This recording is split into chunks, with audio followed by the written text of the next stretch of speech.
அனைவருக்கும் வணக்கம். இது உங்கள் கரு டிவி. நான் எம் அஜித் ரோஷன். 30 நாள் கழிச்சு மகாபலிபுரத்துல ஆறுதல் சொன்னாங்க. இப்ப 40 நாள் கழிச்சு ஒரு சிறப்பு பொதுக்குழு நடத்திருக்காங்க. அதை பத்தி மிஸ்டர் JS மணிமாறன் அவர்கள்ட்ட கேள்வி கேட்போம். வணக்கம் சார். தாவேகா எந்த நோக்கத்தோட கட்சி ஆரம்பிச்சாங்க, அந்த நோக்கத்தை நோக்கி தாவேகா கரெக்டா போய்கிட்டு இருக்கா? அவங்க ஒரு நோக்கத்தோட கட்சி ஆரம்பிச்சாங்களா? ஆமாங்க. அந்த என்ன நோக்கம் வச்சிருந்தாங்க அவங்க? பிறப்புக்கும் எல்லா உயிருக்கும். ஓ, பிறப்புக்கும் எல்லா உயிருக்குங்கிற விஷயம் அவங்களுக்கு தெரியுதா? விஜய்க்கு தெரியுது, ஆதவர்ஜனாவுக்கு தெரியுது, கட்சியில் இருக்கிற தொண்டர்களுக்கு தெரியுது அப்படின்னு நீங்கள் நினச்சிட்டு இருக்கீங்களா? பிறப்புக்கும் எல்லா உயிருக்குன்னா என்ன அர்த்தம்? இந்த உலகத்தில் பிறந்த ஜீவராசிகள் அனைவரையும் ஒன்று போல பாவிக்க வேண்டும் அப்படிங்கிறதான அதோட அர்த்தம். அது ஒரு 5 வயசு பையன் எல்லாம் இருந்தாலும் சரி, 50-60 வயசு கிழவனாக இருந்தாலும் சரி, விஜயை பற்றி எதிர்க்கிறது சொல்லிட்டா அவங்க கீழே போகிற கமெண்ட் இருக்கு.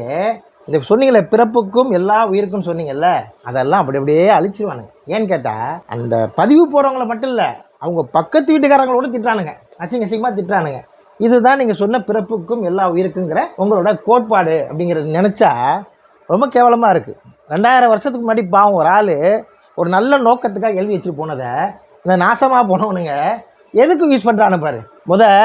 பிறப்புக்கும் எல்லா உயிருக்கும்ங்கிறத உங்கள் தொண்டர்கள் இருக்கிறாங்களா, தொண்டர்கள், அவர்களை தொண்டர்கள் சொல்லக்கூடாது, குண்டர்கள். குண்டர்கள் சொல்கிறத தற்குறி குண்டர்கள் அவர்கள். அந்த தற்குறி குண்டர்களுக்கு நீங்கள் சொன்னீங்கன்னா அவங்களுக்கு கற்றுக் கொடுத்துட்டு அப்புறமா வைங்க. இல்லைன்னா தயவு செய்து அதை அழிச்சிட்டு ஏதாவது கெட்ட வார்த்தையை உங்கள் ஸ்லோகனாக போட்டுக்கங்க. அதான் கரெக்டாக இருக்கும். சிறப்பு பொதுக்குழு நடத்தினாங்கல்ல, 40 நாள் கழிச்சு இப்போ ஒரு 3 நாள் ஆயிடுச்சு அந்த சிறப்பு பொதுக்குழு நடந்து.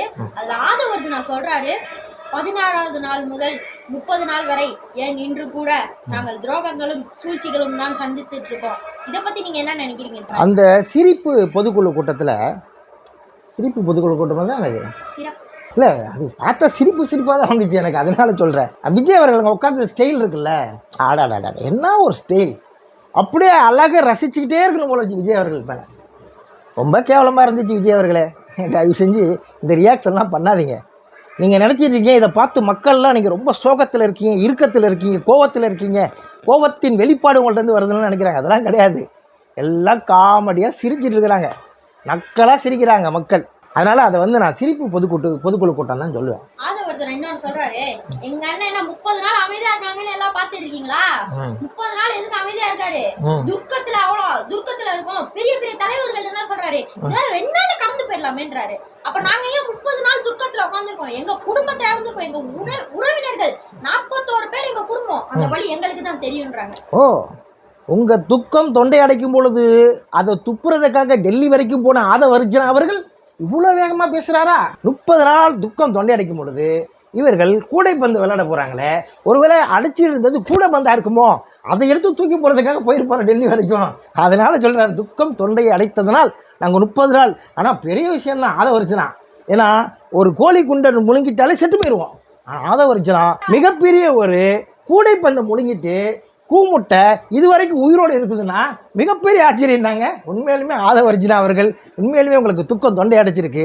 பாவம், இங்கெல்லாம் டாக்டர் இல்லாதனால டெல்லி வரைக்கும் போய் அமித்ஷா என்னும் அமித்ஷான்னு சொல்லிட்டேன், சாரி, டெல்லி வரைக்கும் போய் ஏதோ பெரிய ஒரு ஹாஸ்பிட்டலில் போய் அதை ஆப்ரேஷன் பண்ணி வெளியே எடுத்து போட்டுட்டு வந்திருக்கார். அதனால தான் பாவம் வராத ஃபோனை வந்த மாதிரியே காதில் வச்சுக்கிட்டு அந்த ஏர்போர்ட்டில் ஓடி போனார். அங்கே ஒரு பெரிய ஹாஸ்பிட்டல் ஒன்று இருக்குங்க, பிஜேபி ஹெல்த் கேர், அது பேர். ஆமாம், அங்கே தான் எடப்பாடியும் போவார், செங்கோட்டையும் போவார், அது ஆதவர்ஜனா போவார். ஆனால் இவங்கெல்லாம் போயிட்டு அங்கே போனதா சொல்ல மாட்டாங்க, சும்மா அப்படி போயிட்டு வந்தாங்க, வர வழியில் அவங்கள பார்த்துட்டு வந்தாங்கன்னு சொல்லுவாங்க. இந்தியாவோட ஐசி யூனிட்டு டெல்லியில் தான் இருக்குது. அரசியல்வாதிகளுக்கு பெரம்பலூர்ல 7 மணி நேரம் 70,000 பேர், அதுல முக்கியமா பெண்கள், குழந்தைகள், இதையே அவங்க எவ்வளவு பெருமையா சொல்றாங்க. ஐயோ, 7 மணி நேரம் 70,000 பெண்கள் இருந்ததா ஆதவர்ஜனா இவ்வளோ அழகாக எண்ணிருக்கிறாரு. ஏன்டா அறிவுகட்ட முண்டம், பொறுக்கி நாயே, ராஸ்கல் அப்படின்னு நான் சொல்ல விரும்பலை.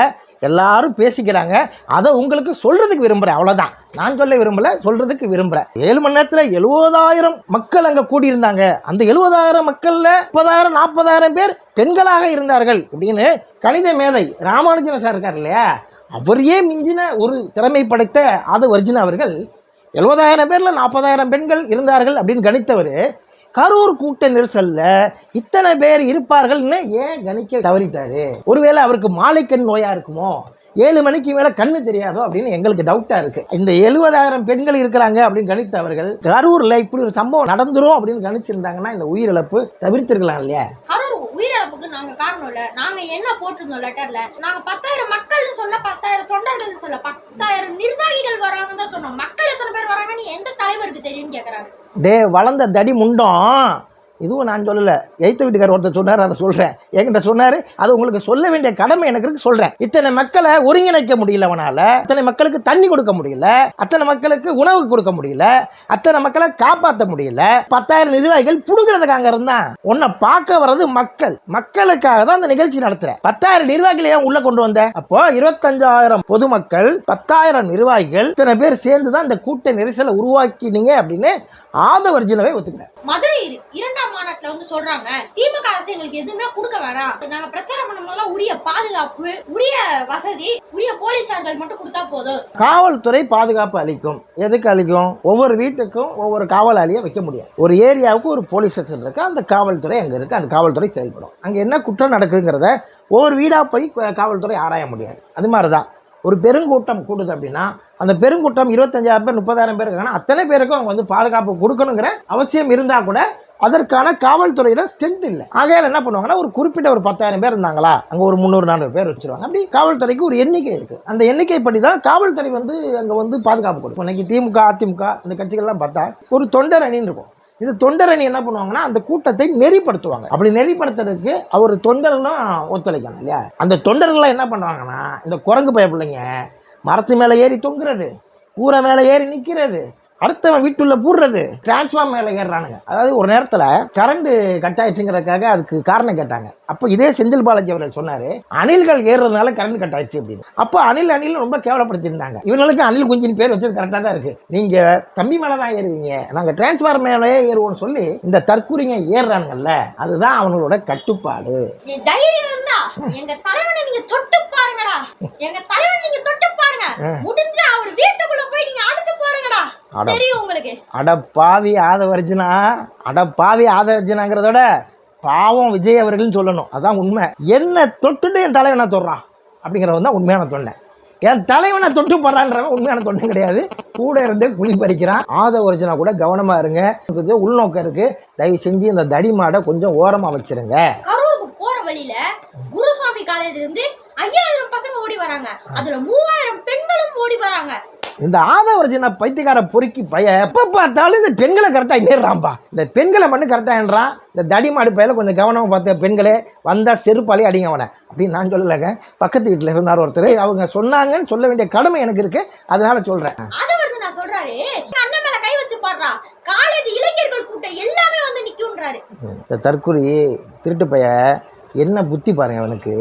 அந்த ஜென்சி புரட்சின்னு சொல்லி எக்ஸலத்தில் பதிவிட்டு கொஞ்ச நேரத்தில் அழிச்சிட்டு ஓடுகாலி நாயினி. இப்பயும் பாருங்க இந்த காலேஜ் ஸ்டூடெண்ட்டை வந்து தூண்டி விடுறான். இவனுக்கு எப்பயுமே இதே அரசியல் தான் பண்ணிட்டு இருக்கானுங்க. நம்ம பொதுமக்கள் எங்களுக்கு சப்போர்ட் பண்ணி பொங்கி எழுந்துருவாங்க அப்படின்னு சொல்றதும், எங்களை தொட்டிங்கன்னா காலேஜ் ஸ்டூடெண்ட்லாம் படிப்பை விட்டுட்டு ஓடி வருவாங்கன்னு சொல்றதும், இந்த புஷியானந்தவர்கள் நீ சம்பளம் வேணுமா, உன் சம்பளம் வேணாம், எனக்கு என் தலைவனை பார்க்க போற லீவு போட்டு வாடான்னு சொல்றதும், இந்த நாடை நாசமாக்குறதுக்கு என்னென்ன வழிகள் இருக்கோ அதெல்லாம் இந்த தற்கொலை கூட்டங்கள் செய்யறதுங்கிறது தான் உண்மை. ஆட்டை கடிச்சு மாட்டை கடிச்சு மனுஷனை கடிக்கிற மாதிரி இன்னைக்கு காலேஜ் ஸ்டூடெண்ட் படிப்பை கெடுக்கிறதுக்கு இவங்க அலையிறானுங்க. இந்த கவர்மெண்ட் என்ன செய்யுது அப்படின்னா பள்ளி படிப்பை தாண்டி கல்லூரி படிப்பையும் தொடர வேண்டும் அப்படிங்கிறதுக்காக என்ன பண்ணுறாங்க அப்படின்னா அவங்களுக்கு ஒரு 1000 ரூபாய் ஒரு தொகை தராங்க. அந்த தொகை இருக்குது, இலவச பஸ் பாஸ் இருக்குது, இதெல்லாம் வச்சு கல்லூரி போய் பெண்கள் இன்னும் அதிகமாக படிக்க வேணும் அப்படின்னு. பெண்களுக்கு மட்டும் இல்லாமல் மாணவர்களுக்கும் அவங்க வந்து என்ன செய்கிறாங்கன்னா 1000 ரூபாய் உதவித்தொகை தர்றாங்க. இலவச கல்லூரி விடுதி வச்சுருக்கிறாங்க. இதெல்லாம் எதுக்கு செய்கிறாங்கன்னா படிப்பில் முதலிடம் வந்து கேரளா தான் சொல்லுவாங்க. தமிழ்நாட்டை கேரளாவுக்கு ஈக்குவலாக இல்லைன்னா கேரளாவிற்கு மேலே கொண்டு வரணுங்கிறக்காக இந்த கவர்மெண்ட் பாடுபடுது. இந்த தருதலை என்ன பண்ணுறான், காலேஜ் விட்டு ஓடியாங்க, என் விஜயனா மேலே கை வைத்தால் நீங்களாம் ஓடிவாங்க அப்படின்னு சொல்லி இவன் கலவரத்தை தூண்டுறான். இந்த நாய்க்கு கலவரத்தை தூண்டுறதை தவிர வேற எதுவுமே தெரியாது. யாருக்கு? இந்த தற்குறி தடி தாண்டவராயன் வளர்ந்து கட்ட நாய் ஆதவர்ஜினா அப்படின்னு நம்ம சொல்லலை. ஊரே பேசுது. அதை நம்ம இவர்களுக்கு சொல்ல வேண்டிய கடமை இருக்கு. அதுக்காக நம்ம சொல்றோம். எங்க தலைவர் வந்து 30 நாள் அமைதியா இருந்ததுக்கு காரணம் என்னன்னா மௌன ராகம்ன்ற மாதிரி எங்க தலைவர் மௌன புரட்சி செஞ்சுட்டு இருக்காருன்னு சொல்றாருங்க. என்ன மௌன புரட்சி பண்ணிட்டாரு அவரு? ஒரு மண்ணு புரட்சி கூட விஜய் அவர்கள் செய்யவில்லை. பிரச்சனைகள் அனைத்திற்கும் அமைதியா இருப்பார். ஒரு மக்கள் இறந்து போனா அமைதியா இருப்பார். ஒரு மக்கள் வந்து துக்கம் கொண்டாடினாலும் அமைதியா இருப்பார். எல்லாத்துக்குமே அமைதியா இருந்தாருன்னா தலைவராக இருக்கிறதுக்கு எந்த வித தகுதியும் இல்லாதவர்களாக உண்டு. எல்லாத்துக்கும் கொதித்து எழணும். அதுதான் வந்து அரசியல். எல்லாத்தையும் எதிர்த்து பேசணும். அதான் அரசியல். இந்த அரசியல்லாம் பண்ணாமல் ஒரு மௌன புரட்சி பண்ணுறேன்னு உம்மனா மூஞ்சி மாதிரி மௌனமாக இருந்தாருன்னா அது பேர் மௌன புரட்சி இல்லை, உம்மனா புரட்சி. ஏன்னா உம்மா புரட்சி வேணால் வைக்கலாம் அவர். ஏன்னா அப்படி தான் வாய் வச்சுட்டு இருக்காரு, உண்மை வச்சுருக்காரு. அந்த உம்மா புரட்சினா பார்த்துக்கலாம். அது ஒருத்தர் வந்து எல்லா காலேஜ் ஸ்டூடெண்ட்ஸையும் தூண்டி விடுறாரு. நம்ம அண்ணன் மேலே கை வச்சா காலேஜ் ஸ்டூடெண்ட்ஸ் எல்லாருமே நிற்கிறாங்க. இதை பற்றி நீங்கள் எதாவது நினைக்கிறீங்க சார்? அதாவது புலிக்கு பயந்தவர்கள் எல்லாம் என்மேல் படுத்துக் கொள்ளுங்கள். ஏன்னா புலி மேலே இருக்கணும் தான் திட்டு போகும், அடியில் படுத்துக்க நாயா ஒன்றும் பண்ணாது. உங்களுக்கு 1.5 கோடி உறுப்பினர்கள் நொட்டுறாங்கல்ல, 1.5 கோடி உறுப்பினர் என்ன நோட்டிட்டு இருக்கானுங்க? அவனை பாதுகாக்க சொல்கிறானா படிச்சுட்டு இருக்கிறவனெல்லாம் கூப்பிட்டு இப்போ தான் ஓட்டே போட போகிறான். சில பேருக்கு ஓட்டே இல்லை, அவனெல்லாம் கொண்டு வந்து ரோட்டுக்கு இழுத்து எங்கள் அண்ணனை பாதுகாப்பு ரோட்டுக்கு இழுத்து தூண்டி விடுற, கலவரத்தை தூண்டி விடுற ராஸ்கல். நீ வந்து நல்லவ மாதிரி நடிக்கிற. நீ ஏண்டா என்னோட பேச்சுகள் எல்லாத்தையும் பார்த்தீங்கன்னா யாரையும் பேசியிருக்க மாட்டேன். அவர்கள் இவர்கள் மரியாதை தான் பேசுவேன். ஏன் இந்த நாயை மட்டும் நான் அவையமன் சொல்கிறேன்னா, இவன் பேசுகிற ரவுடி மாதிரி பேசுகிறான். இவன் பெரிய ரவுடி. அவர் நீ ஒரே பெரிய புடிங்க நீனு அப்படின்னு இப்போ பக்கத்து வீடு ரைத்த வீடுகள்லாம் சொல்ல நானே கேட்குறேன். நீ என்ன பெரிய புடுங்கியாடா? நீ என்ன பெரிய புடுங்கிய ரவுடிய? தமிழ்நாட்டில் கலவரத்தை தோன்றியா? டேய் உன் கொள்கையை சொல்லி பேசுகிறான். ஒரு நாள் இந்த ஆதவர்ஜனா கொள்கையை பற்றி பேச சொல்லுங்கள்.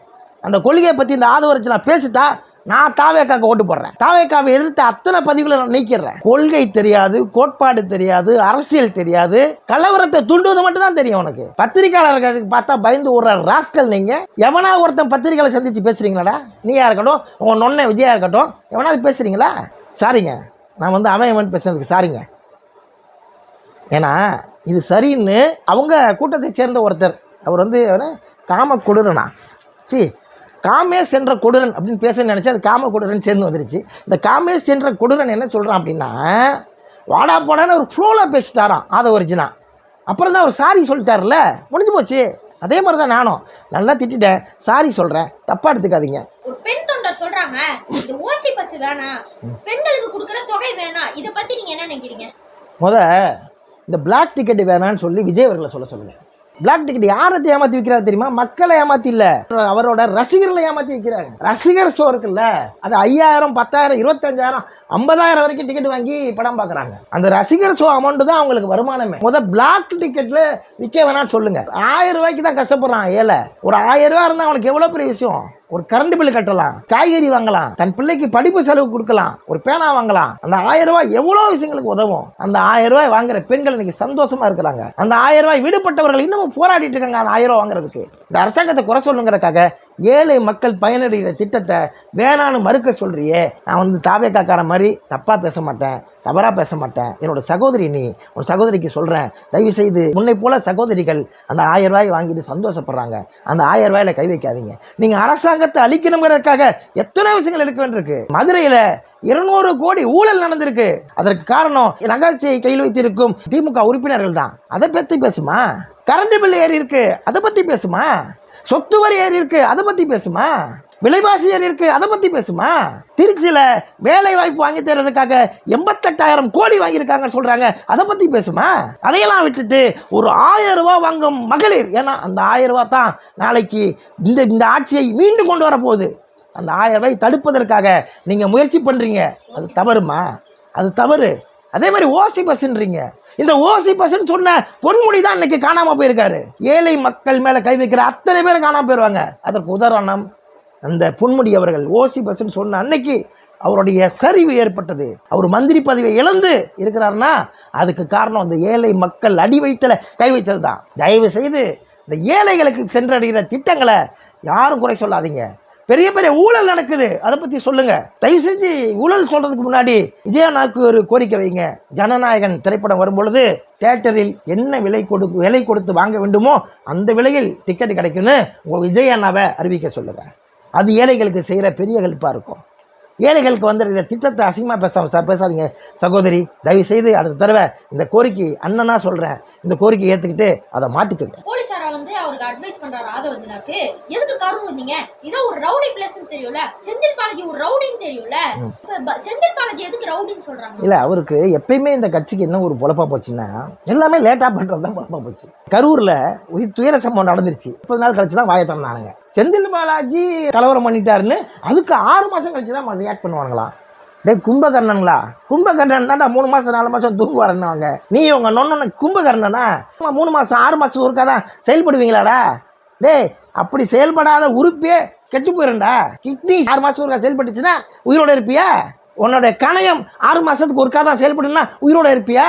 அட ராஸ்கல், உடனுக்குடன் எவன் ரியாக்ட் பண்ணுறானோ அவன் தாண்டா உணர்ச்சி உள்ள மனிதன், அவன் தாண்டா வெக்கமான சூடு உள்ள மனிதன். நீங்கள் வெக்கமான சூடு இல்லாதனால எல்லாத்தையும் 30 நாள் கழிச்சு தான் ரியாக்ட் பண்ணுறீங்க, இதுக்கு 6 மாதம் கழிச்சு தான் ரியாக்ட் பண்ணுறீங்கிறது மிகப்பெரிய கொடுமையாக இருக்குது. அவர் ரவுடினா நானும் ரவுடி அப்படின்னு நீ சொல்கிற. நீ ரவுடிசம் பண்ணக்கூடாதுடா தம்பி. நீ வந்து ரவுடிசத்தை எதிர்க்கணும், அப்போ தான் நீ நல்ல அரசியல் தலைவர். அவரு ரவுடிசம் பண்ணாருன்னா நானும் ரவுடிசம் பண்ணுவேன், 6 மாதம் கழிச்சு படுறா யார் ரவுடின்னு. இந்த வெண்ணெய் ஏண்டா 6 மாதம் கழிச்சு நீ யாருன்னு பார்க்குறதுக்கு இப்போ தான் பார்த்துட்டு இருக்கா வளர்ந்து கட்ட மாடு. இப்போயே தான் உன்னை பார்த்துட்டு இருக்கமே. ஏண்டா உன் தைரியம் என்னன்னு எங்களுக்கு தெரியுதுடா. வளர்ந்து கட்ட மாடு எங்கள் நொண்ணனை தொட்டு பாரு, நொண்ணனை மாட்டி விட்றிய. என்ன தொட்டுட்டு எங்கள் நான் தொடுறான்னு சொல்லியிருந்தா நீ வீரன்டா. எங்கள் நொண்ணனை தொட்டு பாடுறா, காலேஜ் ஸ்டூடெண்ட்லாம் வருவாங்க, உன்னை தொட்டால் ஒரு நாய் வராது, அது உனக்கு தெரிஞ்சிருச்சுல்ல. சந்தோஷம்டா தம்பி, ரொம்ப சந்தோஷம்டாப்பா. உன்னை தொட்டால் ஒரு நாய் வராது, அதனால என்ன பண்ணிட்டேன், உங்கள் நொண்ணனை தொடு நொண்ணனை தொடு நொண்ணனை தொடு. உங்கள் நொண்ணன் சொல்கிறானே வீட்டில் உட்காந்து சேர் மேலே உட்காந்துக்கிட்டு, சிஎம் சார் நான் என் ஆஃபீஸில் தான் இருப்பேன், இல்லைன்னா வீட்டில் இருப்பேன், என்ன வேணா எது வேணா செய்யுங்க, தொண்டர்களை தொடாதீங்கன்னு சொன்னானே எங்கள் நொண்ணை. அவன் எங்கே போய் சொல்லியிருக்கான்னு தெரியுமா? நேராக கமிஷன் ஆஃபீஸுக்கு போயிட்டு நின்று என்ன அரெஸ்ட் பண்ணுங்க சார், எங்கள் தொண்டர்களை ஒன்றும் செய்யாதீங்கன்னு சொல்லியிருந்தா உங்கள் நொண்ணை வீரன். ஆனால் வீட்டில் உட்காந்துட்டு Y+ பாதுகாப்பு, எல்லா பாதுகாப்பையும் வச்சுக்கணும், நொண்ணே உள்ளே உட்காந்துக்குவாரு. உட்காந்துட்டு சிஎம் சார் என்ன தொட்டு பாருங்க, நீ நேராக போ கமிஷன் ஆஃபீஸில் போயிட்டு என்ன கைது பண்ணுங்க, என்னோட தொண்டர்களை தொடாதீங்க வீரவசனம் பேசு. ஏண்டா சுறாபடத்தில் பேசுறீங்கள, தண்ணியில் வந்து பொத்துக்கிட்டு வர கமெண்டில் சிங்கசிங்கமாக பேசுறீங்க. அதிகபட்சம் உங்களால் கமெண்ட் தான் போட முடியும், ஓட்டு போட முடியாது, ஏன்னா தகுதி இல்லைடா உங்களுக்கு. இப்போ மு.க. ஸ்டாலினோ உதயநிதி ஸ்டாலினோ வந்து ரோட்ல சகஜமா வாக்கிங் போனாங்கன்னா எதனால கூட்டம் வருமா? இதுவே விஜய் அவர்கள் சகஜமா வாக்கிங் போனாங்க, ஒரு ரோடு ஓரமா வாக்கிங் போனாங்கன்னா அன்னைக்கு ஃபுல்லா அந்த ரோடு பிளாக் ஆயிடுறாங்க. இதை பத்தி நீங்க என்ன நினைக்கிறீங்க? அந்த 10,000 நிர்வாகிகள் கரூரில் விட்டாங்கல்ல, அந்த 10,000 நிர்வாகிகளை இங்கே வாக்கிங் போகும்போது விட்டுருவாங்க. விட்டு அவரை மக்கள் கொஞ்சம் பேர் வந்தாங்கன்னா பெருசாக தெரியும்ல, அதை தான் சொல்கிறார் அவர். மு.க. ஸ்டாலின் இல்லை, உதயநிதி ஸ்டாலின் இல்லை, இல்லை எடப்பாடி இல்லை, யாராக வேணா இருக்கட்டும், விஜய் கூட இருக்கட்டும், விஜய் போனால் கூட திடீர்னு வாக்கிங் போகிறாருன்னா யாரும் கண்டுக்க மாட்டாங்க. இதுக்கு ஒரு பெரிய உதாரணம் நான் கண் முன்னாடி பார்த்த ஒரு காட்சியே இருக்குது. என்ன அப்படின்னா, பகவதின்னு ஒரு படம், மறந்துருக்க மாட்டார் விஜய் அவர்கள், அதனால் ஒரு ஆக்ஷன் படம், அது வெங்கடேஷ் சார் டைரக்ஷன் அந்த படம். அந்த படத்துக்கான ஷூட்டிங் நடக்குது கோயம்புத்தூரில். அதுக்காக நாங்களும் ஒரு கோச்சில் போயிருக்கோம், ஸ்பெஷல் கோச்சில் நம்ம விஜய் அவர்களும் வரார். அந்த இறங்கி நாங்கள் நிற்கிறோம், நின்று லக்கேஜெல்லாம் எடுத்துகிட்டு இருக்கும்போது விஜய் அவர்கள் நடந்து வரார். நடந்து வரும்போது அங்கே நிறைய பயணிகளும் நடந்து வந்தாங்க. விஜய்னே அது தெரியல, அவங்களுக்கு தெரியாமல் அவங்க பாட்டு கடந்து போயிட்டு இருந்தாங்க. சில பேர் மட்டும் பார்த்தாங்க விஜய் விஜய்னாங்க. அவர் இப்படி நடந்து வேகமாக நடந்து காரில் ஏறி போயிட்டார். இதே ஷூட்டிங் நடக்குது, ஷூட்டிங் ஸ்பாட்டுக்கு வந்து ஷூட்டிங் ஸ்பாட்டில் ட்ரெயின் மேலே ஏறி ஒரு ஃபைட் ஒன்று, அதில் பார்த்தீங்கன்னா தெரியும் பகவதி படத்தில், அந்த ட்ரெயின் மேலே ஏறி ஒரு ஃபைட் ஒன்று, இந்த ஃபைட் நடக்குது. அப்போது அந்த ஃபைட் நடக்கும்போது அந்த ஊர் மக்கள்லாம் ட்ரெயின் பின்னாடியே ஓடியாடுறாங்க. அப்போ கூட்டம் கூடிடுச்சு. ஏன்னா அங்கே ஷூட்டிங் நடக்குது அப்படிங்கிற விஷயம் கொஞ்சம் கொஞ்சமாக மக்கள்கிட்ட பரவ அந்த கூட்டம் வந்து அங்கே சேருது. ஆனால் இவர் வருவாருன்னு அறிவிக்காமே ரயில்வே ஸ்டேஷனில் வரும்போது யாருமே அவரை வந்து பார்க்கல, விஜய்னே அவங்களுக்கு தெரியல. அது ஒரு வேகமாக நடந்து கடந்து போயிட்டார். இதில் இன்னொரு விஷயம் என்னென்னா, இன்றைக்கி விஜய் அவர்கள் இந்த கூட்டத்தை ரசிக்கிறாரு அப்படின்னு சொல்கிறாங்களா, அதில் ஒரு உண்மைத்தன்மை இருக்குது. இதே பகவதி பட ஷூட்டிங்கில் ட்ரெயின் மேலே ஏறி ஃபைட்டு, ட்ரெயின் மூவ் ஆகிட்டு இருக்கும், ட்ரெயினில் ஏறி ஃபைட் பண்ணுவார் விஜய் அவர்கள். இந்த காட்சி நடந்துட்டு இருக்கும்போது ஒரு இடத்துலேருந்து இன்னொரு இடத்துக்கு கடந்து போகிறதுக்காக அந்த ட்ரெயின் மேலேயே உட்காந்து எல்லோரும் போகும்பொழுது அந்த மக்கள்லாம் அங்கேருந்து மக்கள் ரசிகர்கள் பொதுமக்கள்லாம் சேர்ந்து விஜய் விஜய் விஜய்னு ஒடியாடுறாங்க.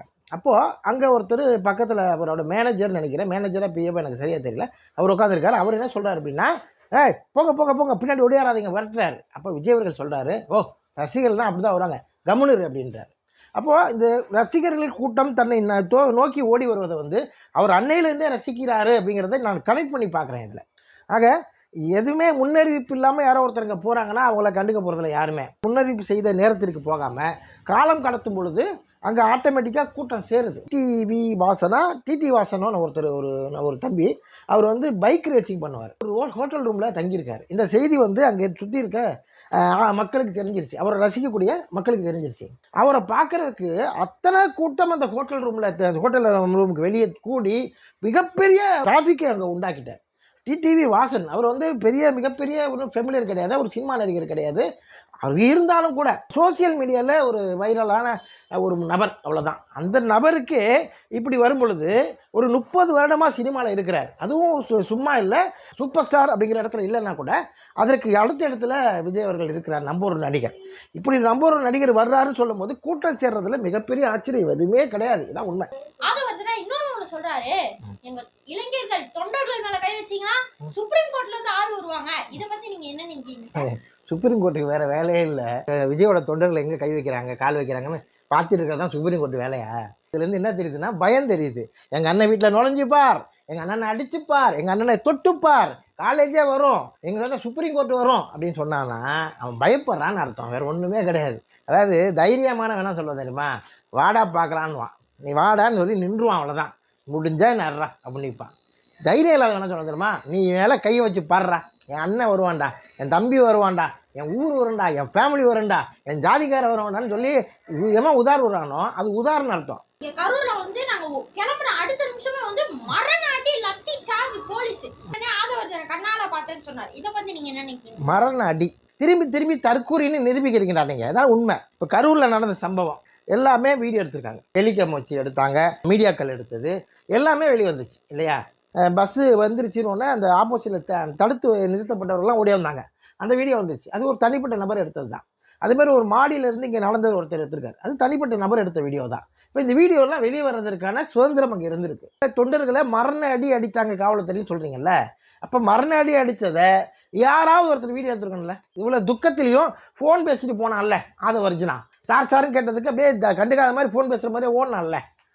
அப்போ அவங்க கையில் ஒரு ஃபோன் வச்சுருப்பான்ல, அது ஹை டெஃபினிஷன் ஃபோன் வச்சுருப்பான்ல, அதில் ஃபோன்லேருந்து ஒரு வீடியோ எடுத்துருக்கலாம்ல, அவன் எடுக்கலை, கூட இருந்த எடுத்துருக்கலாம்ல, எவனோ ஒருத்தர் எடுத்துருக்கலாம்ல, ஏன் எடுக்கலை? அங்கே வீடியோ உன் கையில் கேமரா இல்லையா? உன் தொண்டர்கள் தாக்கப்பட்டது உனக்கு தெரியுதுன்னா, உன் தொண்டர்கள் தாக்கப்பட்ட இடத்துல நீ இருந்ததுனால தானே தெரியுது. அந்த இருந்த இடத்துல உன் செல்ஃபோனெல்லாம் பறித்து வச்சுட்டாங்களா, யாரும் பிடிங்கி வச்சுட்டாங்களா, கவர்மெண்ட்டில் ஒப்படைச்சிங்களா? ஒன்றுமே கிடையாது. கையில் செல்ஃபோன் இருக்குது, எல்லாம் இருக்குது. இவனுங்க போகிற போக்கில் ஒரு பொய்யை சொல்லுங்கிறக்கா சொல்கிறானுங்க தான். அதை வச்சுனா வாயை திறந்தாலே பொய் தாங்கிறத திருப்பி பொதுக்குழு மீட்டிங்கில் நம்ம பார்த்துட்டோம். ஆதாரம் இல்லாமல் கட்டுக்கதையை அவிழ்த்து விடுறதுல ஆதவர்ஜுனா மாதிரி ஒரு கேடி பையன் இந்த ஊர்லேயே கிடையாது, உலகத்திலே கிடையாது. இந்த ஆதாரம் இல்லாமல் கட்டுக்கதையை அவிழ்த்து விடும் நபர் அப்படின்னு ஒரு ஆஸ்கார் விருது கொடுத்தா இந்த ஆதவர்ஜுனாக்கு தரலாம். அதனால் அவன் வார்த்தையெல்லாம் ஒரு பெரிய விஷயமா எடுத்துக்கக்கூடாது. அவன் வந்து அடித்தாங்க, தொண்டர்கள் அடித்தாங்க, இப்போ கோர்ட்டில் போய் சொல்லுவாங்க, அதெல்லாம் இல்லைன்னுவாங்க, அதெல்லாம் கிடையாதுன்னுவாங்க. நீ ஆதாரப்பூர்வமாக இருந்தால் சொல்லு, ஆதாரப்பூர்வம் எல்லாம் பேசுகிற அறிவுகட்ட மடையா, இனிமேல்யாவது ஆதாரப்பூர்வமாக பேச கற்றுக்க. எலெக்ஷன் டே அன்னைக்கு உங்க எல்லாருக்கும் ஆதரிக்கிறேன்னு சொல்லி கருப்பு சிவப்பு சைக்கிள்ல மாஸ்க் போட்டு எங்க தலைவர் வந்தாலே உங்களுக்கு எல்லாம் நன்றி இல்லையான்னு கேட்டாரு. யாருக்கு நன்றி வேணுமா? கரூர் சம்பவத்தில் ஒரு பேர் ஆபத்து இவர்களால் தான் நடந்துச்சுன்னு எல்லாருக்கும் தெரியும். தெரிந்த போது முதல்வர் அவர்கள் எந்த ஒரு தலைவனும் தன் தொண்டர்களோ மக்களோ சாகும் பொழுது வேடிக்கை பார்த்துட்டு இருக்க மாட்டான், சாகணும்னு நினைக்க மாட்டான்னு சொன்ன மு.க. ஸ்டாலின் அவர்கள் மேலே அடுத்த நாள் காலையில் ஒரு வீடியோ போடுறேன்னு சொல்லிட்டு, சிஎம் சார் உங்களுக்கு ஏதாவது பழி வாங்கன்னா என்ன பழி வாங்குங்க அப்படின்னு சொன்ன விஜய் அவர்கள் நன்றி கெட்டவரா? நீ சும்மா ஒரு சைக்கிள் எடுத்து வந்தது இதே விஜய் தான் சொல்கிறார். அந்த வீடியோ கூட நம்ம போட்டு காட்டுறோம். வாசல் வந்தேன், சைக்கிள் நின்றுச்சு, என்னோட வீட்டுக்கு பின்னாடி தான் அந்த பூத்து இருந்துச்சு, அதனால் என் பையன் ஞாபகம் வந்துச்சு, அதனால் அந்த சைக்கிள் எடுத்துகிட்டு போய் ஓட்டு போட்டேன்னு விஜய் அவர்களே சொல்கிறேன். அப்போ நீ அது நான் ஓட்டு கேட்கல, அதுக்கே நன்றி எதிர்பார்க்குறியே. ஒரு முதல்வர் நேரடியாகவே உனக்கு சப்போர்ட் பண்ணார், அந்த முதல்வர் சப்போர்ட் பண்ண முதல்வரையே நீ குற்றம் சாட்டினே. இதில் யார் நன்றி கெட்டவர்னு உலகம் அறியும், ஊர் அறியும். இந்த கரூர் சம்பவம் நடந்துட்டு இருக்கு, எல்லாரும் ஹாஸ்பிட்டல் கூட்டிட்டு இருக்கும்போது நாங்க கரூர் பார்டர்ல நின்னுட்டு இருந்தோம்னு சொன்னாருங்க அவரு. இத பத்தி என்ன நினைக்கிறீங்க? எது கரூர் பார்டர்ல நிக்கிற? உண்மையில் மக்கள் தொண்டனா இருந்தால், மக்களை காக்கணும்னு நினைச்சா காஷ்மீர் பார்டர்ல இருந்திருக்கணும். காஷ்மீர் பார்டர்ல இருந்திருந்தீங்கன்னா நீ வீரன் நான் சொல்லுவேன், உலகம் சொல்லும். அத்தனை பேர் இறந்து கிடக்கும் பொழுது பயந்து ஓடி போய் கரூர் பார்டரில் நின்னதை வீர மாதிரி சொல்கிற பற்றியா? இதை விட அசிங்கம் எதுவுமே கிடையாது. கரூர் பார்டரில் ஏன்டா நிற்கிற? கரூர் ஹாஸ்பிட்டலில் நின்றுக்கின்ற ராஸ்கல் நீ. அதெல்லாம் இல்லாமல் கரூர் பார்டரில் நின்று வீரமாக சொல்கிறியே, நீ ஒரு வீரனாடா? அன்பில் மகேஷ் பொய்யாமொழியும் செந்தில் பாலாஜியும் போகும்போது எதுக்கு பின்னாடி கேமராமேன் எதுக்கு போறாங்க, மீடியா எதுக்கு போறாங்க? இவர் போய் அங்க ஒரு டெட் பாடி பக்கத்துல நிக்கும் போது எதுக்கு கேமரா அங்கேயே நில்லுங்க எதுக்கு சொல்றாரு? அப்ப நீங்க எல்லாமே ஒரு படத்துக்காக தான் எடுக்கிறீங்களா? நீங்களும் படம் தான் எடுக்கிறீங்களான்னு கேக்குறாரு அவரு. நீங்களும் படம் எடுத்தா இருக்கிறீங்க சொன்னார்ல, அதான் மேட்ரு. அப்ப நாங்களும் படம் எடுத்தோம், நீங்களும் படம் எடுக்கிறீங்களான்னு கேட்கிறாரு. ஆதவர்ஜினாங்க யார் அவன்? அதாவது அடையாளம் தெரியாத ஒரு ராஸ்கல். நீ வந்து ஒரு லாட்ரி சீட்டு விற்கிறவரோட மருமக, அந்த அடையாளம் தான் உனக்கு தெரியும். அதுக்கு அடுத்து நீ சபரீஷனோட சேர்ந்து திமுகவுக்காக வேலை செஞ்சுட்டு இருந்த அப்படிங்கிற அடையாளம், அப்போ கூட உனக்கு யாருன்னு தெரியாது. அடுத்து விசிகால வந்ததுக்கப்புறம் நீ யாரும் தெரிஞ்ச, ஏன்னா உனக்கு துணை பொதுச் செயலாளர்கிற ஒரு பெரிய பதவியை வந்து விடுதலை சிறுத்தைகள் கட்சி தலைவர் தொல் திருமாவளவன் அவர்கள் உனக்கு கொடுத்தார். அதனால் நீ வெளியே தெரிஞ்ச. அவர்கள் மேடையில் தான் நீ வெளியே தெரிஞ்சிருக்க ஒழிய அது வரைக்கும் உனக்கு அடையாளமே தெரியாது. அடையாளம் தெரியாத உன்னையே இங்கே கரூர் சம்பவத்துக்கு அப்புறம் பின்தொடர்ந்து எங்கேயோ டெல்லி ஏர்போர்ட்டில் நீ இறங்கி போகும்பொழுது மீடியாக்காரர்கள் ஓடி வந்து உன்னை பேட்டி எடுக்கிறாங்களே, ஏண்டா ஒன்றுத்துக்காகாத பயந்தாங்கொல்லி, அரசியல் தெரியாத தற்குறி, எதுவுமே தெரியாது உனக்கு. அரசியல் தெரியாது, கொள்கை தெரியாது, கோட்பாடு தெரியாது, எதுவுமே தெரியாத தற்குறி உன் பின்னாடியே மீடியா ஓடி வரும் பொழுது, அவர் முன்னாள் அமைச்சர், இன்னைக்கு சிட்டிங் எம்எல்ஏ செந்தில் பாலாஜினா கரூர் மக்களால் அறியப்பட்டவர், கூட இருக்கிறவர் இன்றைய கல்வித்துறை அமைச்சர் அன்பில் பொய்யாமலியோட மகன் அன்பில் மகேஷ். இத்தனை அடையாளம் கொண்டவர்கள் பின்னாடி மீடியா போறத வந்து போகக்கூடாதுன்னு சொன்னா எப்பரா இது? பேச முடிக்கிறதுக்கு முன்னாடி ஒன்று சொன்னாரு, இதெல்லாம் நான் வந்து எழுதி வச்சு பார்த்து படிக்கல, எனது மனசுல இருந்து வார்த்தை அப்படியே வெளியே வந்து கொட்டிருச்சுங்கிறத தேடி இருந்திருக்காரு அவர் கீழே பேப்பர்ல.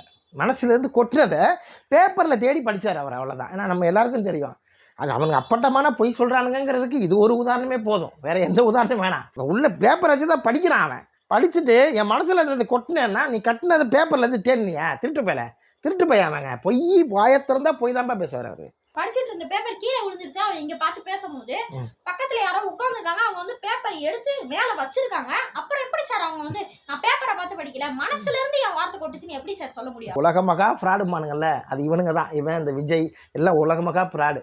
சிரிப்பு பொதுக்குழுவில் விஜய் அவர்கள் பேசுகிறாரு. அதாவது முதல்வர் அவர்கள் மறந்து விட்டார்னு நினைக்கிறேன் அப்படின்ட்டு இவர் மறந்துட்டு டக்குனு கீழே பேப்பர் பார்க்குறாரு. அந்த சிரிப்பு பொதுக்குழுவில் வந்தவங்களே சிரிக்கிறாங்க. பார்த்துட்டு தலைவர் மறந்துட்டாரு போல அப்படின்னு ஒருத்தன் குரலே கொடுத்தோன்னே விஜய் அவர்கள் முறைக்கிறாரு. இதுதான் அவங்களோட தகுதி. வடிவேல் ஒரு படத்தை சொல்லுவார், இப்போ வாடா பாரு, கடைசியில் அவன் மேலே சாணி வச்சுருவாங்க. இந்த ஊரில் எவ்வளோ கௌரவமாக அலைஞ்சிருந்தேன், என்னையே வேலை கேவலப்படுத்தினா வெறிவேலை வெட்ட போவார் அவர். அந்த மாதிரி இவனை விஜயத்தோடு அடிக்கும் பொழுது இவன் ஓடி போகலான்னு பார்க்குறான், அவர் பின்னாடி ஒளிஞ்சிக்க பார்க்குறான். இப்போ இதே மாதிரி இப்போ பாருங்க, பார்த்து படிக்கிறவன் தற்கொலைங்கிறத அவனே சொல்கிறான். என் மனசுலேருந்து கொட்டுறேங்க, நீ ஏன்டா கொட்டலைன்னு அதே தலைவனை பார்த்து கேள்வி கேட்குறான். ஏன்னா தன் தலைவனை தானே தாக்குறேன்னு தெரியாமல் ஒருத்தன் வந்து உளறி கொட்டுறான்னா ஒன்றும் தற்கொலையாக இருக்கணும், இல்லை தெரிஞ்சே செய்கிறான்னா அவன் வந்து அவனுக்கு துரோகியாக இருக்கணும். இது அவன் தற்கொலையா துரோகிங்கிறத வந்து விஜய் அவர்கள் தான் முடிவு பண்ணணும். காலையில துபாயில இருந்து வராரு ஒரு நெப்போ கிட்ட வந்து கரூர் ஹாஸ்பிட்டல்ல பார்த்து எல்லாரையும் வந்து எல்லாருக்கும் அஞ்சலி செலுத்திட்டு வந்து நெப்போ கிட்ட ஒருத்தர் பேட்டி கொடுக்குறாருன்னு உதயநிதி ஸ்டாலின் வந்து நெப்போ கிட்னு சொல்றாரு. இதை பத்தி நீங்க என்ன நினைக்கிறீங்க? நெப்போ கிட் யாரு? துபாயில இருந்து ஓடி வந்து இங்கே பார்த்த ஒரு நெப்போ கிட்டா? இங்கே நடந்த சம்பவத்தில் தப்பிச்சு ஓடி போய் ஒருத்தர் சென்னை பனையூரையிலும் ஒருத்தர் டெல்லியிலையும் ஓடினீங்களே, நீங்கள் நெப்போ கிட்டா? நான் கேட்குறேன். நீ ஓடி போய் 15 நாள் துக்கம் தொண்டை அடிக்குதுன்னு போய் கூடைப்பந்து போய் விளாண்டு வந்திருக்க. உங்களால் துக்கம் தொண்டை அடிக்குதுன்னு அவன் சேவிங்கெல்லாம் பண்ணி முழுன்னு வந்து உட்காந்துருக்கிறான். நீங்கள்லாம் எப்படா நீங்கள் வந்து மனசாட்சி இல்லாமல் அடுத்தவங்க மேலே பழி போடுறீங்க? நான் கேட்குறேன். அவன் வந்தான், துபாயிலேருந்து வந்தாலும் அந்தாலும் வந்து பார்த்துட்டு போனால அந்தாலும் நீங்கள் என்ன பண்ணீங்க? ஒருத்தனாவது இருந்தீங்களா அங்கே? ஏண்டா முட்டா பசங்களா, 30 நாள் எங்க அண்ணன் அமைதியா இருந்தது காரணம் என்ன? எங்க குடும்பம் 41 பேர் இறந்துருக்காங்க, எங்க உறவுகளை நாங்க இறந்துருக்கோம். முட்டா பசங்களா, அதனாலதான்டா நாங்க அமைதியா இருந்திருக்கோம்னு எல்லாரும் கேக்குறாரு முட்டா பசங்களான்னு. இதை பத்தி நீங்க என்ன? அது கண்ணாடி முன்னாடி இருந்திருக்கும், கண்ணாடியை பார்த்து பேசியிருப்பார் முட்டா பசங்களா. நீங்க தான் முட்டா பசங்க, நீங்க தான் அறிவியலி. அதாவது மக்கள் அத்தனை பேருக்கு தெரிஞ்ச விஷயம், அதை மடை மாற்றத்துக்கு நீங்க இவ்வளவு கஷ்டப்படுறீங்களா? நான் கேட்குறேன். ஃப்ராங்கா பேசுறேன், என்ன சொல்லணும் தெரியுமா? எங்கள் மேலே தப்பு இருக்குது, ஆனால் அதிக தவறு அரசாங்கத்தின் மேலே இருக்குது சொல்லு. அதுதான் ஃப்ராங்காக பேசுறது. நீ எல்லாத்துலேயுமே நீ குற்றவாளியே கிடையாது, நான் எந்த விஷயத்துலையும் குற்றவாளி கிடையாது. விஜய் வந்து லேட்டாக படுறது குற்றவாளி கிடையாது, நாங்கள் குற்றவாளி கிடையாது, நாங்கள் செய்யலையே அப்படிங்கிற. அப்புறம் அங்கேருந்து கரூர் சம்பவத்தில் ஓடி வந்தது நாங்கள் குற்றவாளி இல்லைங்க, நாங்கள் வந்து துக்கம் தொண்டை அடிக்குதுங்கிற. எல்லாத்துக்குமே நீ வந்து ஒரு பதில் வச்சுக்கிட்டே இருக்கீங்களே ஒழிய நீங்கள் அதாவது ஒரு சின்ன பசங்க ஸ்கூலில் எனக்கு தெரிஞ்சு நான்லாம் சின்ன பையலாக இருக்கும்போது நடந்திருக்கு, குசு விட்ருவானுங்க. குசு விட்டுட்டு பக்கத்தில் இருக்கிறவங்க சொல்லுவான் இவன் தான் விட்டுருப்பான். விட்டது எவன் விட்டானோ அவன் தான் ஃபஸ்ட்டு வெடிப்பான். இல்லை யாரோ குசு விட்டுருக்கான் நாரதுறான்னு சொல்லுவான். அந்த மாதிரி உனக்கு ஒன்றுக்கு வரலன்னா கூட கவர்மெண்டால பொறுப்பு. மு.க. ஸ்டாலின் எப்படி அவ்வளோ சீக்கிரமா கரூருக்கு போனாரு? மு.க. ஸ்டாலின் அவ்வளோ சீக்கிரம் வந்தானா ஃப்ளைட் ஓட்டுனவரை கேளு, அந்த தனி விமானத்தை ஓட்டுனவரை கேளுறா. மு.க. ஸ்டாலின் ஓட்டு வந்தார், அவரை போய் ஏன் கேட்குற வைத்தியக்காரா? உன் அண்ணன் தனி ஃப்ளைட்டு பிடிச்சி சம்பவம் நடந்தோன்னே 2 மணி நேரத்தில் எப்படா சென்னைக்கு வந்தா நான் கேட்டா 2 நிமிஷத்தில் போயிருந்தா தான் நீ வந்து சந்தேகம் பண்ணும். 2 நிமிஷத்தில் போயிட்டாரு மு.க. ஸ்டாலின்ட்டு சொல்கிற. ஒரு மனிதன் ஒரு நிகழ்வு நடந்த உடனே ஓடி வந்து பார்க்குறத ஏன் தவறு சொல்கிற? அன்பில் மகேஷ் அழுதாருன்னு குறை சொல்கிற, எப்படி சொல்கிற? ஒரு குழந்தை இறந்து கொடுக்கும் போது எந்த தகப்பனுக்கு கண்ணீர் வந்தாங்க? அந்த அழுகை தானே அந்த அழுதான். ஒரு சொட்டு கண்ணீர் வராமல் உட்காந்துட்டு சிஎம் சார் உங்களுக்கு பழி வாங்கன்னா என்ன பழி வாங்கன்னு சொன்ன உன் தலைமை இருக்கிறானே அவனை போய் கேள்றா, ஏன்டா கண்ணீர் வரலன்னு. இந்த சம்பவத்துக்கு அப்புறம் கண்ணீர் வரலன்னா தான் தப்பு, கண்ணீர் வந்ததுல எந்த தவறுமே இல்லை அப்படிங்கிறது என்னோட கருத்து. அவங்க பிள்ளைய வந்து ஐசியூல வச்சு பழனியில இருந்து வந்து இது விஜய் அவர்களை வந்து பாத்துருக்காங்க. சென்னையில வந்து சொல்றாங்க தாவேக்கா வாருங்க, எங்க விஜய் அவர்கள் வாருங்க, எங்க விஜய் அவர்கள் தான் 2026 தேர்தல் ஜெயிப்பாருன்னு வந்து அவங்க பிள்ளைய ஐசியூல வச்சுட்டு எவ்வளவு கவலை இல்லாம வந்து சொல்றாங்க சார். இத பத்தி நீங்க என்ன நினைக்கிறீங்க சார்? நான் நம்ம தாய் கிடையாது, பேய். இந்த பொம்பளை தான் ஐசியூல இருக்கா. ஏன்னா ஒரு குழந்தை ஐசியூல இருக்கும்போது எப்படி நான் சொல்றது தெரியல. ஒரு குழந்தை ஐசியூல இருக்கும்பொழுது ஒரு தாய் அந்த குழந்தைய ஐசியூல விட்டுட்டு நீ எங்கடா கெட்டு போன்னு சொல்லி, ஐசியூங்கிறது என்ன மிகப்பெரிய டேஞ்சர் ஜோனில் இருந்தால் தான் ஐசியூவில் அட்மிட் பண்ணியிருப்பாங்க, இல்லைனா நார்மல் வார்டில் அட்மிட் பண்ணிப்பாங்க. நார்மல் வார்டில் ஒரு குழந்தை இருந்தால் கூட ஒரு தாய் வரமாட்டான். உண்மையிலுமே ஒரு அவங்க 25 வயசு குழந்தையாக கூட இருக்கலாம் அவங்களுக்கு, ஆனால் ஒரு தாய் அதை விட்டு வரமாட்டான். அவன் சுகமானதுக்கப்புறம் தான் வெளியே வருவான். அதெல்லாம் கிடையாது. நான் வந்து என் விஜய் அண்ணாவை பார்க்குறதுக்கு வந்துட்டேன், என் குழந்தை இருக்குன்னு ஒருத்தங்க சொல்கிறான்னா இது பப்ளிசிட்டி, பக்காவான பப்ளிசிட்டி தான் உண்மை. ஆரம்பத்துலேருந்தே இந்த கட்டமைப்பு தான் அவங்க அமைச்சிட்டு வராங்க. விஜய்க்காக உயிரை கொடுப்பேன். இந்த கரூர் சம்பவத்தில் பாதிக்கப்பட்டவங்க கூட என் தம்பி செத்த கூட பரவாயில்ல, அடுத்து நான் இருக்கேன் சாகிறதுக்குன்றான். இன்னொரு பொம்பளை சொல்லுது என் குழந்தை செத்தா பரவாயில்ல, விஜய் நல்லா இருக்கணும் அப்படிங்கிறது. இன்னொரு பொம்பளை சொல்லுது எனக்கு இது எந்த எந்த இழப்பும் எனக்கு பிரச்சனை கிடையாது, ஆனால் விஜயை நான் நல்லா இருக்கணும், அவர் வந்து ஆட்சி அமைக்கணும் அப்படின்னு இன்னொரு பொம்பளை சொல்லுது. விஜய் அவர்களுக்காக உயிரை கொடுக்க கூட இந்த மக்கள் தயாராக இருக்கிறாங்க. அப்படி ஒரு தலைவர் விஜய் அப்படிங்கிற கட்டமைக்கிறாங்க விஷயத்தை. மதுரை மாநாட்டில் கொடி கம்பம் சரிஞ்சு விழுந்து ஒரு இன்னோவா கார் ஒன்று புது காருன்னு சொன்னார், உடஞ்சிருச்சு. அந்த சம்பவம் நடந்த உடனே அவர் என்ன சொல்றாரு அப்படின்னா, என்னோட கார் உடஞ்சிருச்சு, இதுதான் என்னோட வாழ்வாதாரம், இது இல்லைன்னா நான் என்ன செய்ய போறேன்னு தெரியல அப்படின்னு இங்க சொல்றாரு. சொல்லி முடிச்சவர் கொஞ்ச நாள் கார் வாங்கி தரேன்னாங்க, இன்னும் வாங்கி தராங்களா இல்லையான்னு தெரியல. அவரை எப்படியோ சமாதானப்படுத்தி அவரை பேச வச்சு சரி பண்ணி என்ன சொல்கிறாங்கன்னா, கொஞ்ச நேரம் கழிச்சு அவர் சொல்கிறாரு எனக்கு விஜய் அண்ணா தான் முக்கியம், என்னோட கார் முக்கியம் இல்லைங்கிறாரு. என் சம்பவம் நடந்த உடனே இதுதான் என்னோட வாழ்வாதாரம் சொன்ன அதே நபர் இன்னைக்கு விஜய் அவர்கள் தான் எனக்கு வேணும், இந்த கார் எனக்கு முக்கியம் இல்லைன்னு சொல்கிறாருன்னா, அதாவது எந்த இழப்பு வேணாலும் விஜய்க்காக சந்திப்போங்கிற விஷயத்த கட்டமைக்க ஆசைப்படுறாங்க. இதை வைத்து நீங்கள் ஓட்டு வாங்கி ஜெயிச்சிடலாம் அப்படிங்கிற ஒரு மிகப்பெரிய ஒரு போலியான கட்டமைப்பை இவங்க வந்து உருவாக்குறாங்க. விஜய் அவர்களை இத்தனை பேர் பார்க்க வராங்க, இத்தனை பேர் குவியறாங்கன்னு சொல்கிறாங்களே, நான் என்ன கேட்குறேன், விஜய் இங்கே வர்றாருன்னு தெரிஞ்சோன்னு இத்தனை பேர் வராங்கல்ல, விஜய் பனையூரில் தான் இருப்பாருன்னு எல்லாரும் தெரியும்ல. ஒரு நாளைக்கு ஒரு 500 பேராக அந்த விஜய் வீட்டு முன்னாடி போய் நிற்கணும்ல. ஏன் விஜய் அவர்கள் வீட்டு பக்கம் இல்லை, 500 பேர் போகலை, ஏன் பார்க்கல? இப்போ நீங்கள் வீட்டில் இருந்தாலும் யாரும் பார்க்க மாட்டாங்க, நீங்கள் ரோட்டிற்கு வந்தால் பார்ப்பாங்க. இதான் உண்மை. மிகப்பெரிய தலைவராக விஜயை ப்ரொஜெக்ட் பண்ணுறாங்க. அதுதான் ப்ரொஜெக்ட் பண்ணுறதா இந்த வேலையை தவிர இது உண்மையிலே நடக்கிற விஷயம் கிடையாது. இந்த அம்மா ஐசியூலாம் இந்த குழந்தையெல்லாம் இல்லை. தைரியம் இருந்தால் அந்த ஹாஸ்பிட்டலில் இருந்து அந்த அம்மா வீடியோ போட்டோம். ஆதவரஜினா வந்து ஒரு அமைப்பு வச்சுருக்கிறான், வாய்ஸா காமன். இதோட வேலை என்னன்னா, இந்த பொது தளங்களில் ஒரு விஷயத்தை பரப்புறது தான் இவங்களோட வேலை. அந்த விஷயத்தை கட்டமைக்கிறாங்க. அந்த வாய்ஸ் ஆஃப் காமன் மூலமாக தான் இந்த விஷயத்தெல்லாம் செய்கிறாங்க அவங்க. நாங்கள் என் குழந்தையா இருந்தாலும் பரவாயில்ல, செத்தாலும் பரவாயில்ல, என் தம்பி போனாலும் பரவாயில்ல, என் குழந்தை ஐசியூவில் இருக்குது பரவாயில்ல, ஆனால் விஜய் பார்க்க வந்திருக்கேன், விஜய் வாழ்க்கன்னு கத்துறாங்கன்னா, இந்த கட்டமைப்பை இவங்க உருவாக்கி அதை வீடியோவாக உருவாக்கி மக்கள்கிட்ட கொண்டு போய் சேர்க்க விரும்புகிறாங்க. இங்கே ஷூட்டிங் எடுக்கலன்றாங்க. ஷூட்டிங் எடுத்தாங்கிறதுக்கு ஒரு ஆதாரம் நான் சொல்கிறேன். அங்கே ஸ்க்ரீனை மூணாரில் விஜய் அவர்கள் அது எதுக்காக மூடப்பட்டதுன்னா, நானும் ஒரு சினிமா துறையில் இருக்கிறனால இது எனக்கு நான் இந்த விஷயத்தை யூகிக்கிறேன். உள்ளே இருந்து ஒரு கேமரா வச்சுருந்துருப்பாங்க, அதில் விஜய் அவர்கள் உட்காந்துருப்பார், விஜய் அவர்களுக்கு பின்னாடி ஒரு கேமரா இருந்திருக்கும். அந்த ஸ்க்ரீனை ஓப்பன் பண்ணும்பொழுது விஜய் அவர்கள் தெரிவார், விஜய் அவர்கள் சஜெக்ஷனில் இருப்பார். விஜய் அவர்களோட சஜெக்ஷனில் மக்களோட கூட்டம் தெரிவதற்காக அந்த வீடியோ பதிவு பண்ணப்பட்டிருக்கலாம் அப்படிங்கிறது என்னோட அச்சம். கரூர் பெருந்துயரம் வந்து 41 பேர் இறந்துருக்காங்க. 40 நாள் கடந்தும் இன்னும் அந்த வீரியம் குறையல. இருந்தும் விஜய் அவர்கள் அவரோட படத்துக்கான ஆடியோ ரிலீஸ பண்ணியிருக்காரு. இதை பத்தி நீங்க என்ன நினைக்கிறீங்க சார்? மக்கள் சேவைங்கிறது இவங்க எண்ணம் கிடையாது, பிஸ்னஸ் மைண்டு தான். இதுக்கான ப்ரொமோஷன் தான் கரூர்ல இருந்து 33 குடும்பங்கள் வந்தது இல்லையா, குடும்பங்களை சமாதானப்படுத்தி அவங்கள பேச வச்சதெல்லாம் இந்த ப்ரொமோஷன் தான். இந்த கரூர் சம்பவம் நடந்தோடனே விஜய் அவர்களுக்கு இந்த படம் ஓடாதுங்கிற பயம் வந்துருச்சு. ஏன்னா படம் ஓடாது, இது வந்து இவ்வளோ பெரிய சம்பவம் நடந்துச்சு, நமக்கு கெட்ட பேர் ஆயிடுச்சு அப்படிங்கிறதுக்கு தான் அவர் வெக்ஸாகி அங்கேருந்து ஓடினதே. 9 மணி நேரம் அழுதாரு, அதெல்லாம் சும்மா போய் ஒரு மன வருத்தத்தில் இருந்தாருங்கிறது உண்மை. அந்த மன வருத்தம் கூட எதுக்கு அப்படின்னா ஜனநாயகன் படம் முடங்கி போயிருமேங்கிற பயத்தில் தான் இருந்தார். இந்த வீடியோல இருந்து நீங்க மக்களுக்கு என்ன சொல்ல விரும்புறீங்க சார்? நடிகர் நாடாள கூடாதுன்னு யாருமே சொல்ல, நடிகர் நாடாளலாம். ஒரு சாதாரண மனிதனாக நான் நாடாளலாம், இவர் நாடாளலாம், நீங்க நாடாளலாம், எல்லாருமே நாடு ஆளலாம். இந்த நாட்டை ஆள்வதற்கு ஒரு தகுதி இருக்கு. அந்த தகுதி நமக்கு வேணும். அந்த தகுதியை நம்ம வளர்த்துக்கிட்டு நாட்டை ஆள நம்ம ஆசைப்பட்டோம்னா தவறு கிடையாது. ஏன்னா மக்கள் சேவைங்கிறது தான் அந்த தகுதி. மக்கள் சேவை, அதாவது நான் உட்காந்து இந்த வீடியோ பேசிட்டு இருக்கேங்கிறக்காக கவுன்சிலருக்கு நிற்க ஆசைப்பட்டு இந்த வீடியோ போட்டேன்னு வச்சிங்களேன், மிகப்பெரிய தவறு. எனக்கு என்ன தெரியுமோ அதை நான் செய்கிறேன், அவ்வளோதான். எனக்கு தெரியாத ஒரு விஷயத்தை நான் எடுக்கும் பொழுது அந்த விஷயத்தை நான் கற்றுக்கொண்டு வரணும். ஆனால் அரசியலுங்கிறது கற்றுக்கிட்டு வர்றது கிடையாது, சேவை செய்வதனால் வர்றது. ஆனால் சேவை செய்தவர் யாராக இருந்தாலும் சரி, சினிமா நடிகராக இருந்தாலும் சரி, சீரியல் நடிகராக இருந்தாலும் சரி, அல்லது இந்த யூடியூப்பில் நடிக்கிற நடிகர்களாக இருந்தாலும் சரி, யாருக்கு வேணாலும் வாக்களிங்க. இவர் என்ன சேவை செய்திருக்கிறாங்கிறத ஆராய்ந்து வாக்களிச்சிங்கன்னா மிகப்பெரிய முன்னேற்றம் நம் தமிழ்நாட்டுக்கு உண்டாகும் என்பதுதான் என்னுடைய கருத்து. தகவல்களை பகிர்ந்ததுக்கு நன்றி சார். நன்றி, வணக்கம்.